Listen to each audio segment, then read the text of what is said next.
Assalamualaikum Nana semua. Waalaikumsalam Bapak. Baik, sebelum kita belajar, silakan dilihat di sekelilingnya apakah ada sampah.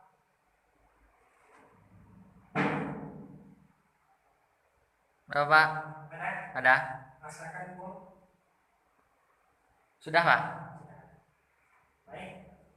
Sebelum kita mulai belajar, silakan kepada ketua untuk memimpin bawahnya.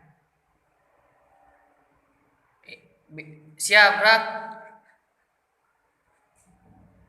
Hormat gerak. Tegak gerak. Berdoa mulai. Bismillahirrahmanirrahim. Rabbi shrahli sadri wa yassirli amri wahlul 'uqdatam min lisani yafqahul qawli. Amin. Baik, Bapak akan ambil absen. Aldo Valentino. Hadir Pak. Dia Farah Katolik. Hadir Pak. Model akhir. Izin katanya Pak.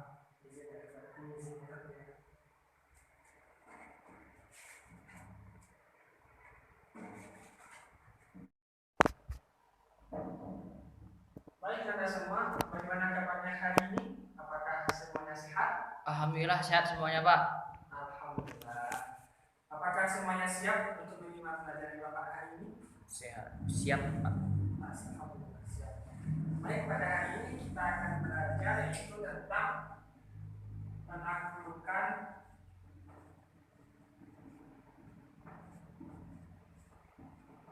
kota Mekah.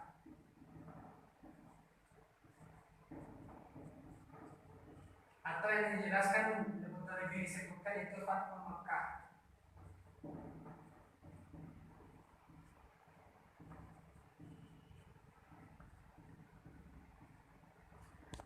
Namun sebelum kita mempelajari tentang penaklukan ke Fathu Mekah ini, kita ingin briefing, Bapak ingin briefing pelajaran kita pada minggu lalu. Apa itu pelajaran kita pada minggu lalu? Tentang Islam pada masa Rasulullah periode Mekah Pak. Bukan. Periode Lupa Pak. Madinah. Bacain ulang lagi ya, Pak. Ya Pak. Yang dimana pada saat itu setelah Rasulullah SAW hijrah dari Makkah ke Madinah, yang dilakukan oleh Rasulullah SAW adalah pengucapan ya. Ya Pak. Yang pertama itu seperti Rasulullah SAW mendirikan masjid, yang kedua itu seperti Rasulullah SAW itu mempersatukan suku Aus dan Khazraj. Lalu memulai yang ketiga selanjutnya itu. Yang ketiganya yaitu mempersaudarakan kaum muhajirin dan kaum ansor. Yang keempat itu penanaman nilai-nilai moral. Yang kelima membentuk tatanan masyarakat. Bagus. Berikan plus keberapa ya? Baik. Selanjutnya setelah itu Rasulullah SAW membuat Madinah itu kembali bersatu. Mana bersatunya antara kaum muslimin, kaum musyrikin dan Yahudi, di mana Rasulullah SAW sebagai pemimpin Madinah. Lalu setelah itu timbullah reaksi dari kafir itu seperti adanya perang Badar, perang Uhud dan perang Khandaq atau perang Azab. Jadi setelah itu kita lama kemudian jadilah Hudaybiyah. Jadi silakan Aldo jelaskan apa jelaskan ya, sebutkan apa saja isi dari perjanjian Hudaybiyah tersebut. Coba Aldo sebutkan apa saja isi dari perjanjian Hudaybiyah tersebut. Yang pertama itu umat Islam tidak boleh menjalankan ibadah umroh tahun ini. Tahun depan baru diperbolehkan dan tidak boleh berada di Makkah lebih dari 3 hari. Keduanya tidak saling menyerang selama 10 tahun. Orang Islam yang lari ke Makkah orang Islam yang lari ke Makkah murtad diperbolehkan, sedangkan orang kafir Makkah yang lari ke Madinah masuk Islam harus ditolak. Suku Arab lain bebas memilih bergabung dengan Rasulullah ke Madinah atau mengikuti kafir Quraisy ke Mekah. Kaum muslimin tidak jadi melaksanakan ibadah umroh tahun ini, tetapi ditangguhkan sampai tahun depan. Mungkin itu Pak. Bagus, Aldo. Beri aplaus untuk Aldo. Baik Anda, pada hari ini kita akan lanjut setelah penelitian pada minggu lalu. Kita akan belajar tentang penaklukan kota Mekah atau Fathu Mekah. Dari mana tujuan pembelajarannya itu adalah tujuan pembelajaran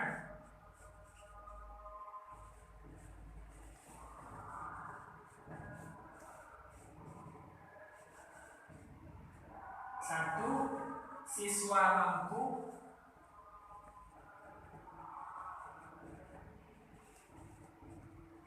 menjelaskan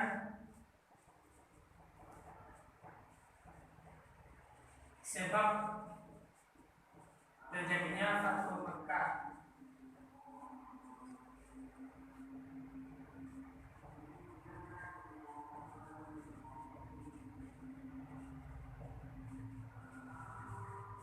Yang kedua, siswa mampu menjelaskan faktor keberhasilan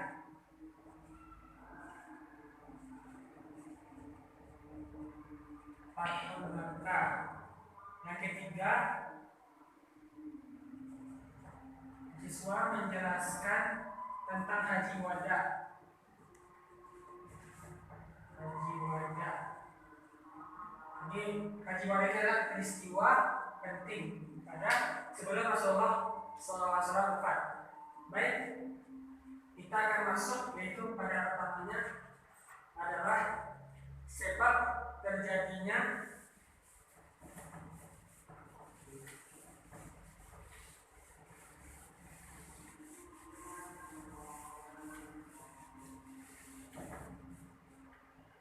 kita akan masuk pertama yaitu poin A, sebab terjadinya Fathu Mekah.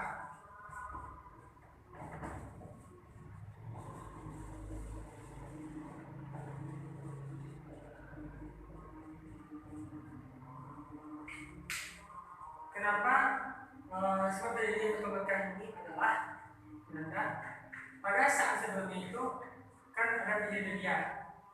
Lalu dari perjanjian itu mana tidak terjadinya ada salah satu isi perjanjiannya itu kaum muslimin dan kaum Quraisy tidak berperang atau menembakkan senjata. Lalu yang menyebabkan itu karena sekutu dari Bani Quraisy atau kakek Quraisy bersekutu dengan Bani Bakar ini minta pertolongan kepada kaum Bani Quraisy untuk membantai Bani Khuza'ah. Lalu setelah itu terbantailah suku Khuza'ah tersebut dan sampailah pengaduan suku Khuza'ah itu kepada Rasulullah SAW. Lalu setelah pengaduan kepada Rasulullah SAW ini sampailah kepada Rasulullah SAW, maka Rasulullah diam dan lama kemudian Rasulullah mengambil keputusan itu mengirim utusan kepada utusannya kepada kaum Quraisy, di mana setelah mengirim utusannya itu utusan tersebut menyampaikan kepada kaum Quraisy bahwasanya ada 3 pilihan yang harus dipilih oleh kaum Quraisy, yaitu pertama melepaskan hubungan dengan Bani Bakar, yang kedua itu mengganti rugi segala yang merugikan dari suku Khuza'ah atau yang kerugian dari diderita oleh suku Khuza'ah. Yang ketiga, mereka membatalkan perjanjian. Lalu apa yang terjadi ternyata? Maka setelah itu mereka memilih membatalkan perjanjian. Pada saat itu Rasulullah pun menyampaikan akan membentuk semua pasukan menuju ke Mekah. Pasukan yang mereka bentuk adalah jumlah 10.000. Maka semua kaum muslimin senang. Namun ada seorang sahabat yaitu Hatib bin Bati'ah, yaitu menyampaikan kabar tersebut ke Mekah, itu saudaranya, sehingga dia sampai kepada kaum kafir Quraisy di Mekah. Lalu dia menyampaikan semua itu dan dia cemas dan sampai kepada Rasulullah SAW. Maka Rasulullah SAW menyampaikan kepada Hatib ini bahwasanya mereka ke Mekah tidak untuk berperang, namun mereka untuk berdakwah menyampaikan dakwah Islam. Mereka ke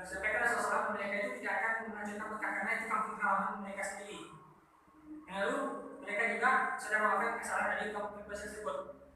Maka setelah itu kaum muslimin semuanya menuju ke Mekah, di mana mereka membentuk pasukan, di mana berasalnya dari utara, dari timur, dari selatan, dan dari barat. Sampai di sini paham Anda? Paham, Pak? Nah, baik, Bapak akan tanyakan dari situ apa yang saya simpulkan dari siapa yang saya menyimpulkan apa yang menjadi sebab dari peristiwa Fathu Mekah ini. Ya, silakan Pak. Bani Makar dan menyatakan kesetiaannya kepada kafir Quraisy, Pak. Dan dia bekerja sama untuk menghancurkan Bani Khuza'ah.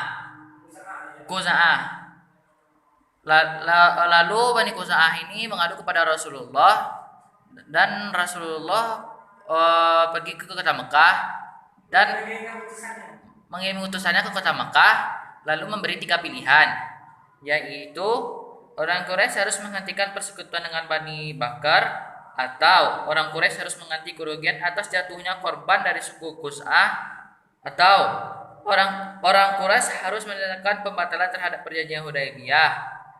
Dari ketiga perjanjian tersebut, kafir Quraisy memilih perjanjian yang ketiga, yaitu memilih pilihan yang ketiga, yaitu membatalkan perjanjian Hudaybiyah. Bagus. Ya, terus. Baik, terima kasih Anda sudah menyimpulkan. Silakan kepada teman-teman lainnya untuk catat. Ya. Pak.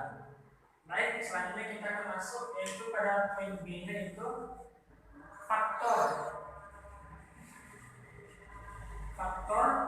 keberhasilan.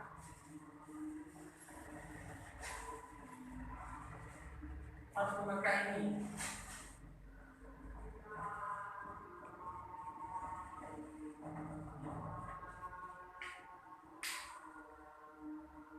Baik, Anda, apa yang diberikan faktor keberhasilannya, yaitu di mana setelah kaum muslimin mengirimkan pasukannya ke Mekah dari 4 penjuru, yang mereka lakukan sambil jalan itu takbir dan bertahmid, membuat kaum kafir Quraisy itu gentar.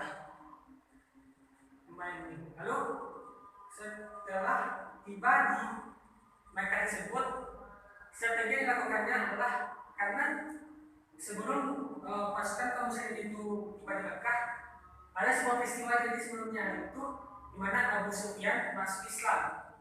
Lalu sahabat Nabi kan beritahu bahwasanya Abu Sufyan ini suka untuk dipuji gitu.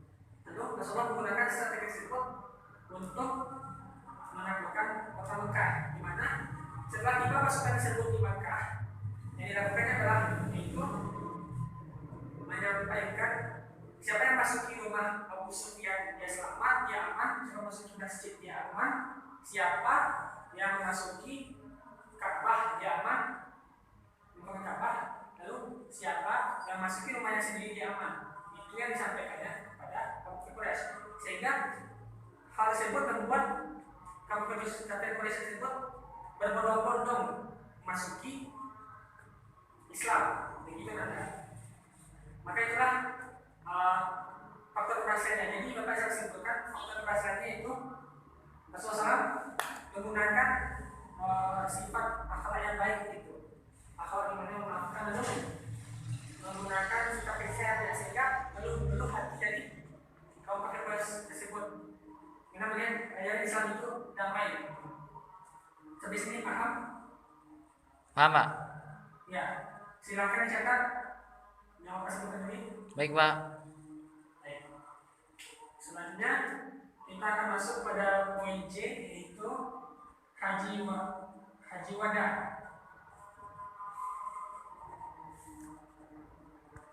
Nah, setelah semuanya, setelah berada kota Mekah, yang dilakukan oleh Rasulullah dan kaum muslimin adalah membersihkan Ka'bah dari berhala-berhala, dari hal-hal yang mengandung kemusyrikan, baik itu gambar, patung dan lain sebagainya. Lalu setelah semuanya masuk Islam, yaitu tibalah haji terakhir Rasulullah SAW. Itu namanya haji Haji wada. haji wada. Terus seperti kita pelajari waktu di sekolah dulu, sekolah sebelumnya itu turunnya surat Al-Maidah ayat 20. 3 ayat 3. Oh, ya ayat 3, Pak, ya. Bismillahirrahmanirrahim. Al-yawma akmaltu lakum dinakum wa atmamtu 'alaikum ni'mati wa raditu lakum al-Islam dinan. Mana artinya pada hari itu al-yawma akmaltu lakum telah disempurnakan bagimu. Akmaltu dinakum agamamu. Wa al-yawma akmaltu lagi. Al-yawma akmaltu lakum dinakum pada hari itu telah disempurnakan bagimu agamamu. Wa atmamtu 'alaikum dan disempurnakan nikmat bagimu yang mati walau itu lagu Islam dan diridhoi Islam adalah agamamu.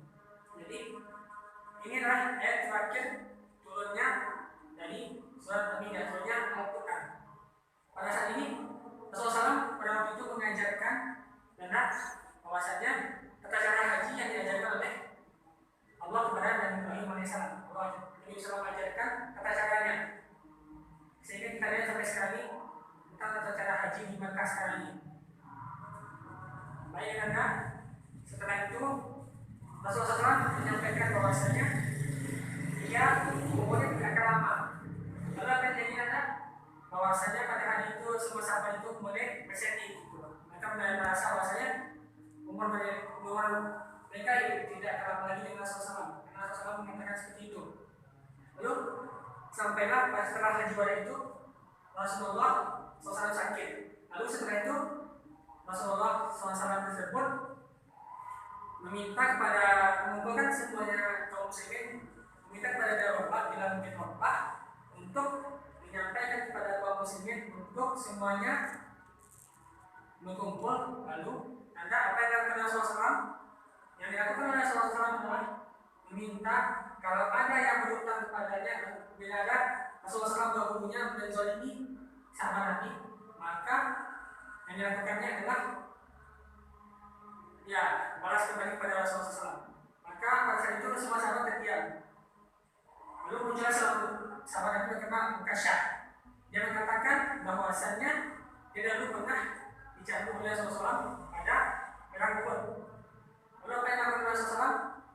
Maka Rasulullah SAW pun mengabulkannya. Lalu dia minta kepada Nabi Allah untuk mengambil cambuk di rumah Fatimah. Maka itu pun sampai di rumah Fatimah. Fatimah pun datang ke tempat Rasulullah SAW dan meminta Rasulullah SAW untuk biarnya dia Fatimahnya dicambuk.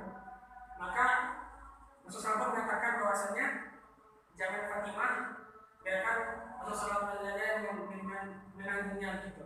Lalu sampailah pada saat mau dicambuk Rasulullah SAW oleh Mukasyah, maka Mukasyah pun minta kepada Rasulullah SAW untuk membuka bajunya. Maka pada saat itu pun sahabat pun geram. Lalu Rasulullah SAW itu pun membuka bajunya. Lalu apa yang dilakukan oleh Mukasyah? Yang dilakukan oleh Rasulullah SAW adalah melepaskan cambuk tersebut dan memeluk Rasulullah SAW dengan menangis, sehingga Mukasyah pun berkata bahwasanya dia tidak ingin mencambuk Rasulullah SAW karena dia merasa Rasulullah SAW tak ada salah. Dan kenapa dia mengatakan begitu? Karena dia ingin memeluk Rasulullah SAW. Lalu setelah itu semua sahabat pun nangis dan semuanya menangis. Dan Rasulullah SAW pun bersabda, siapa yang memeluk Rasulullah SAW maka dia selamat dari api neraka. Karena saking cinta dari Mukasyah kepada Rasulullah SAW. Maka dari kisah ini dapat kita ambil bahwasanya kita sebagai penuntut umat kita harus mencintai Nabi Muhammad SAW, ajarannya, sunnahnya. Baik, setelah itu tak lama kemudian Rasulullah SAW pun sakit, dan pada tanggal 8 Juni 632 Masehi atau 12 Rabiul Awal tahun 11 Hijriah Rasulullah SAW wafat. Itulah kisah hidup dari Rasulullah SAW. Itulah yang kita pelajari hari ini. Mulai dari Islam dimulai daripada masa Rasulullah SAW di Mekah, di Madinah, dan saya berharap ini itu tentang Fathul Mekah. Baik Anda, insya Allah. Sampai sini paham? Alhamdulillah paham Pak. Apa yang ingin ditanyakan? Tidak ada Pak. Tidak ada. Tidak ada. Baik Anda, kalau tidak ada jadinya mereka akan bertanya dengan menilai. Yang pertama pada Aldo, Bani apa yang bersekutu dengan Bani Quraisy pada saat itu? Bani Bakar Pak. Nah, silakan kepada Farel, suku apa yang dibantai pada saat itu, sehingga langsung mengadu pada Rasulullah SAW. Yang dibantai itu Bani Kusa'ah Pak. Apa keberhasilan dari penambahan Mekah ini? Apa keberhasilannya? Silakan kepada Aldo. Oh, yaitu dengan sikap menunjukkan sikap orang Islam yang lemah lembut sehingga menarik orang Quraisy untuk masuk Islam Pak. Terus ada sedikit bukan tambahkan itu seperti tadi itu caranya rasa saya memaafkan hal tersebut yang membuat